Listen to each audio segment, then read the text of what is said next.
बिस्मिल्लाहिर्रहमानिर्रहीम अस्सलामुअलैकुम और मैं हूं आपकी मेजबान सुंबल सिया।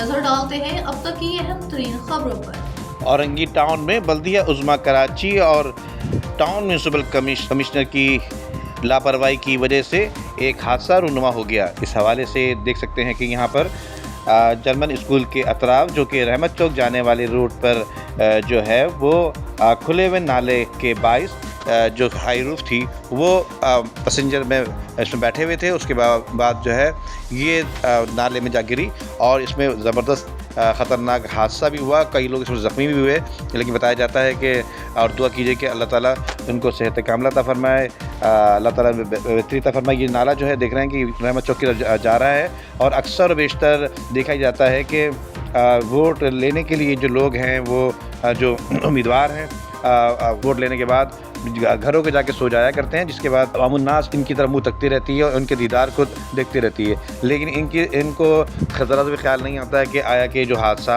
रूनुमा हो रहे होते हैं, और जबकि वोट लेकर आते ही इसीलिए हैं कि अवामुन्नास की खिदमत करेंगे और अवामुन्नास की खिदमत तो दरकिनार ये अपनी ही खिदमत में लगे होते हैं। तो इस हवाले से बल्दिया उज़्मा कराची, मेयर कराची और टाउन म्यूनसिपल जो कि टाउन चेयरमैन हैं और जो दीगर काउंसलर हज़रात हैं और जो दीगर यूसी चेयरमैन हैं, उनको इस तरफ ख़ास तौर पर तवज्जो देने की ज़रूरत है कि आया कि ये जो हादसा रूनुमा हुआ है इस पर फौरी तौर पर अजारा किया जाए और इस ख़तरनाक नाले को फौरी तौर पर बंद किया जाए, ताकि इसमें आए दिन बताया जाता है कि बच्चे भी गिराते हैं। और ये हादसा जो रूनुमा हुआ है ये तो बिल्कुल ऐन शाहिद है कि इस वक्त वीडियो बनी हुई है और इसमें जो हाई रूफ है पैसेंजरों से भरी हुई गाड़ी थी, लोग इसमें बैठे हुए थे और इसमें जा गिरी है जिसको अब तक नहीं निकाला गया है। जी।